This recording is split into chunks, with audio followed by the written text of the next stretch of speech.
Welcome to Excel Basics Series video number 23. Hey, if you want to download this workbook and follow along, click on my YouTube channel, then click on my college website link and you can download the workbook Excel Basics. Hey, there's a sheet tab here called if. There's one called if function, but we're going to use the one called if, and we're going to talk about the if function. Now, here's the best way to learn about the if, our bonus, right? So you had sales, your sales are $65,000, and the boss says if you make more than $50,000, we're going to give you a $500 bonus. So the bonus hurdle is $50,000. Right? So you, as you're accumulating your sales over the period, as soon as you jump over this hurdle, you get the $500.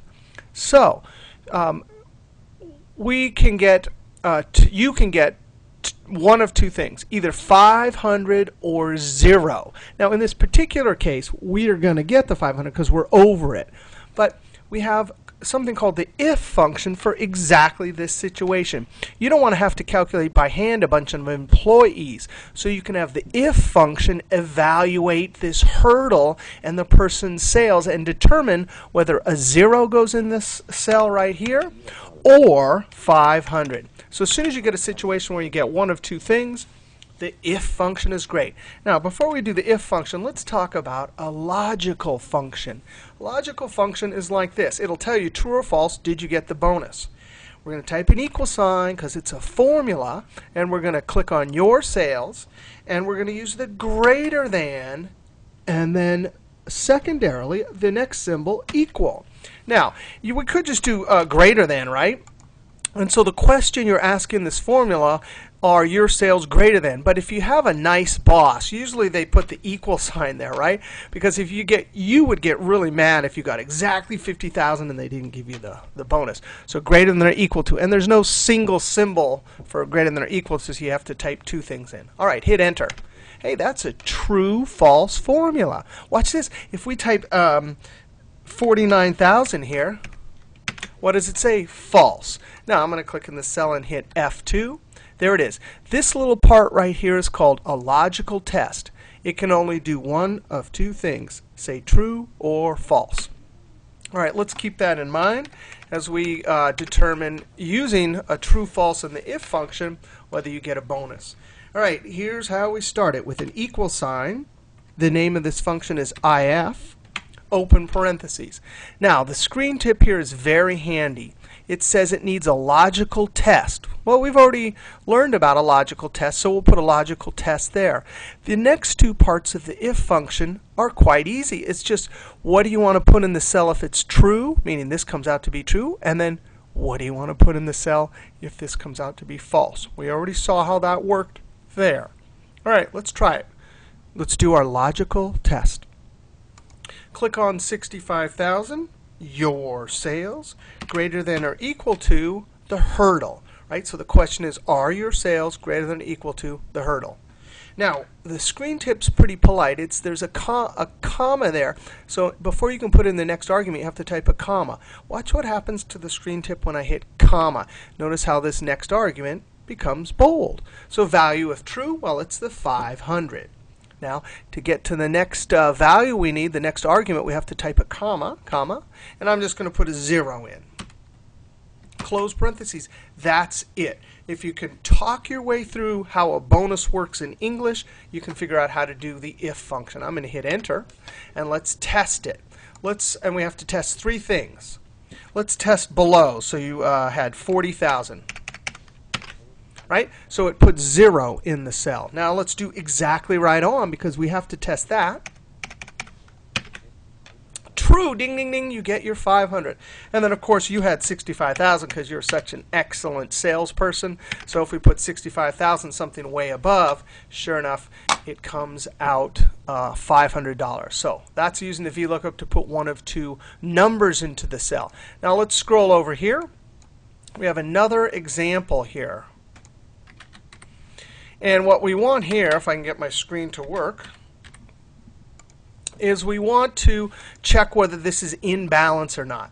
In accounting, you have a column of numbers called debits and a column of numbers called credits. And they have to have the same balance at the bottom. So a lot of people that do budgets or accounting do formulas like this.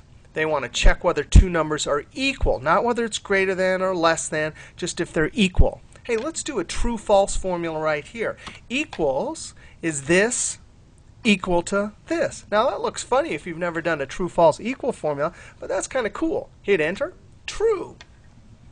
If we type 1 here, it says false.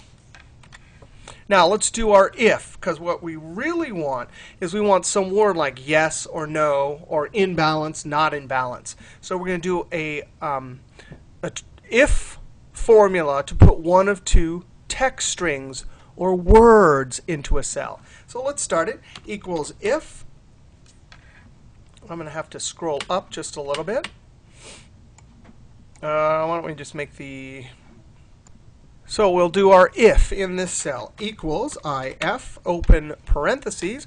We need our logical test. That'll be this equal to this. It doesn't matter which order, because it's an equal sign. Now the logical test is that, comma. That allows us to put what we want in the cell if it's true. Now remember, we're doing words, and words and formulas have to be in quotes. So I'm going to put double quote, that's right to the left of the enter sign, double quote, in balance. Now be sure and spell things right, because if you put this formula in the cell, spell check won't check it. A spell check will work while you're in edit mode like this.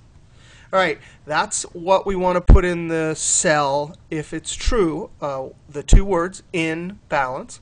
I'm going to put a comma and then put double quote, not in balance. I got to watch out because I'm a bad typer and a bad speller. Close parentheses, and that'll work. In balance, true. Now let's try this. I'm going to type 70 tab. Now it's false, but I'm going to type another 70. All right, so I'm OK. I can go on to the next transaction because this tells me. Now I'm going to type 39, and then I'm going to type 39. Hey, what? Wait a second. It says false. What's going on here? I see 261, 261. I see a 39 and a 39. This is why accountants and people that do budgets have these formulas, because sometimes you could get tricked by by formatting. I'm going to highlight all of these, and I'm going to increase the decimals. Control 1, go to number. Control 1 is the keyboard shortcut for format cells. Number, and I'm going to click on currency, and I'm going to increase the decimals. 1, 2. Now before I click OK, I want you to notice this says 261 and this says 261. So the formatting looks like it's in balance, right?